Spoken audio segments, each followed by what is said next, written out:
The Government Pensions Administration Agency has reportedly awarded a 500 million rand biometrics contract to a company without directors.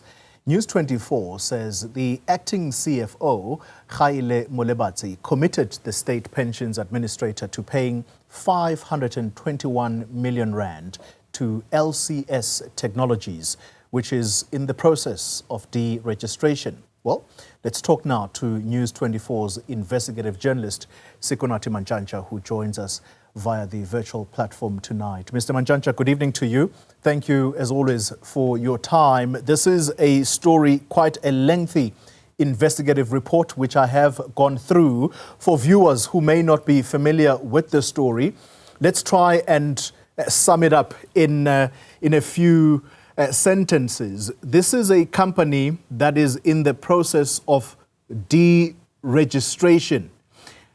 On top of that, it also does not appear to have directors. Question is, have monies started flowing to this company? How did it manage to win this contract?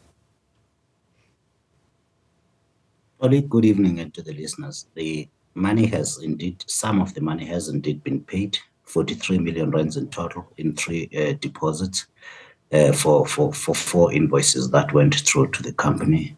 Your question is, how did it win the tender?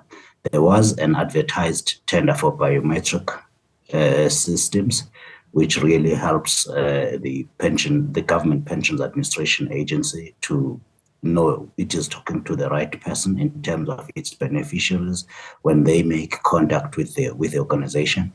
And that tender was advertised, and a company called LCS Technologies, which said it was representing a consortium called LCS Identify Consortium, won it against 3 other bidders, and the price was set at 67 million rands over a period of 5 years. Now, the circumstances under which LCS itself won this contract are quite questionable. In the last stages, basically, it was the only one negotiating with the Government Pensions Administration in terms of price. The others had been eliminated in the stages before that. And then it was awarded a 67 million rand contract and signed that.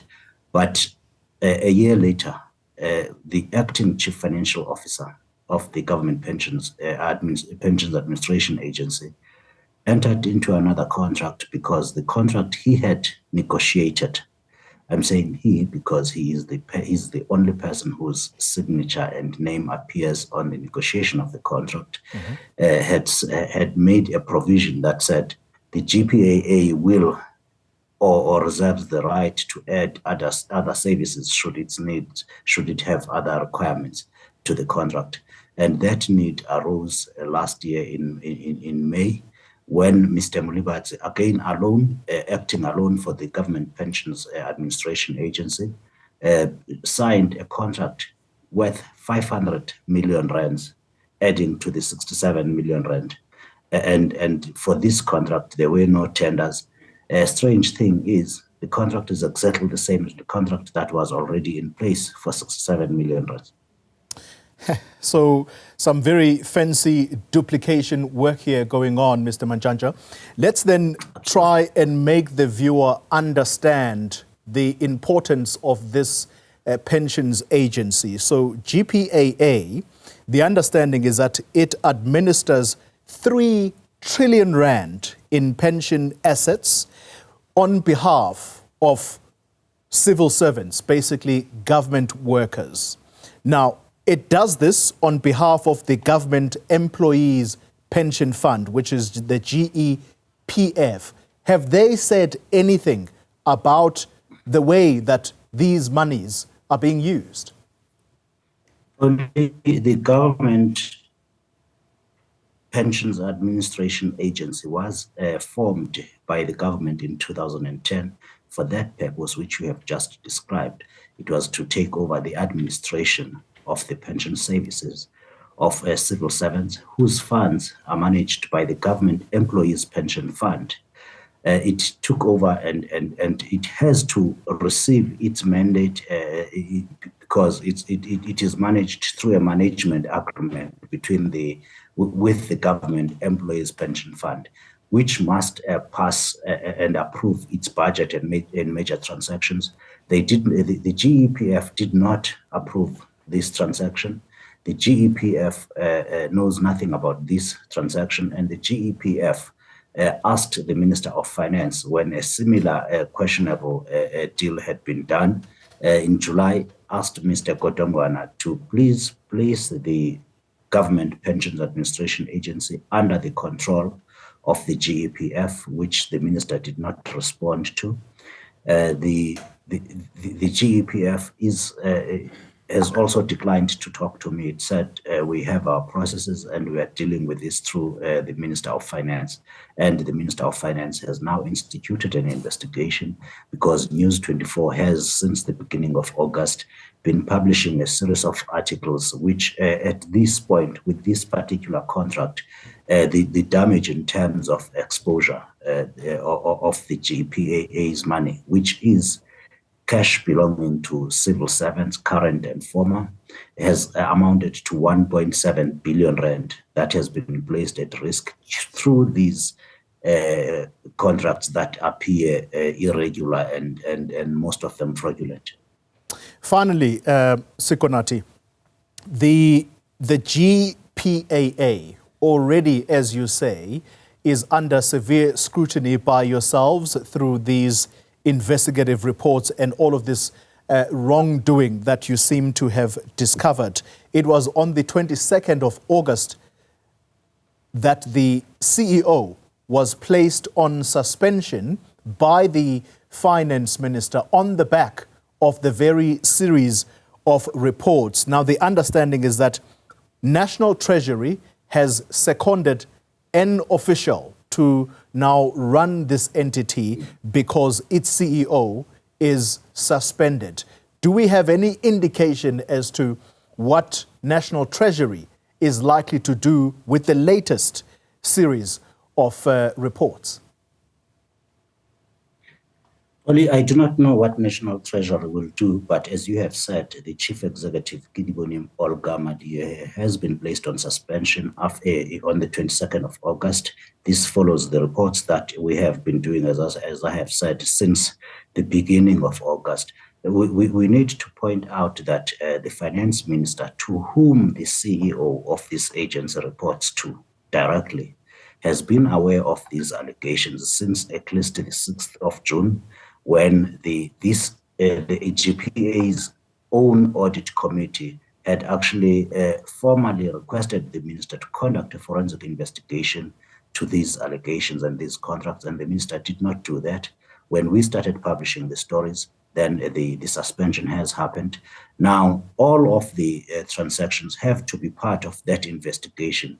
And of course, the current CEO, Mr. Mngomezulu, who is acting in that position, has to act against the authorities that are named not only in this particular story, but in the others as well. There are many contracts, and there are quite a few other stories that News 24 may or may not run during the coming weeks, and those should interest the acting CEO, who has been seconded by Minister Godongwana, as you have said. Wow.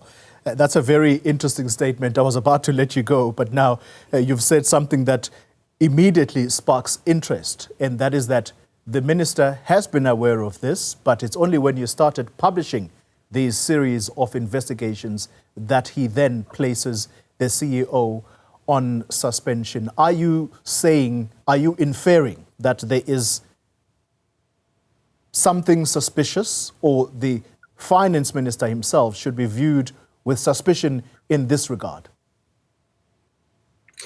Far be it from me from making any such statements. I am only giving you the facts, and the facts as they stand is that in June, the first week of June, the internal audit committee of the GPAA held a meeting with the minister and said, "Minister, here is our internal audit report. We are very concerned about these 8 or 9 transactions that will cost and have indeed cost the GPAA about 2 billion rand. Please subject these trades to a forensic investigation, and that did not happen. The government Employees Pension Fund wrote to the minister in July 2025 on the 9th and said, Minister, please place this agency under our control, because it should have been under the GEPF control in the first place. Mr. Baleni, the chairman of that board, specifically wrote in that letter and said, had we had the power and authority to act against the GPAA, we would.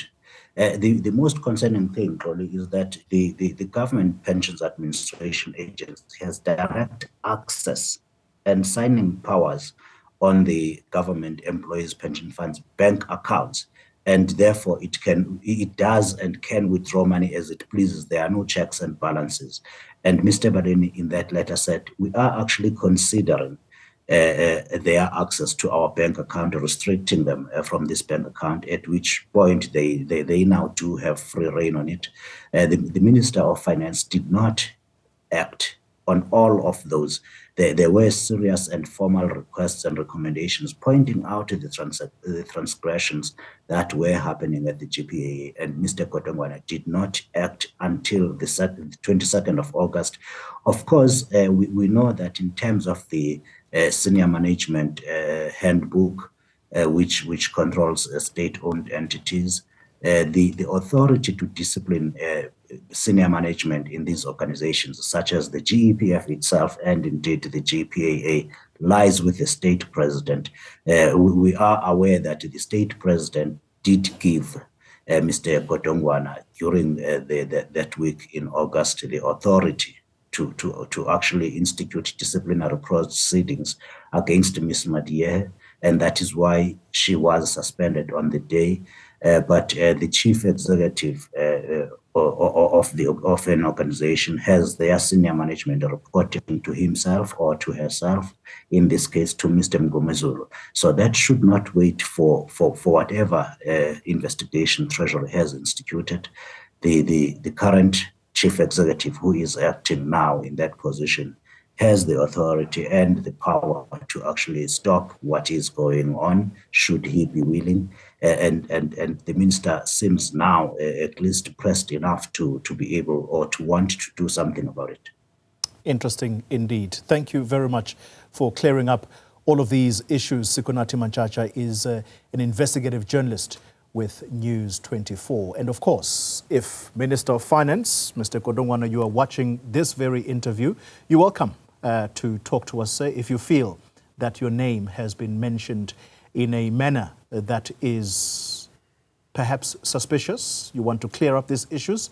This is an open platform. Please do join us.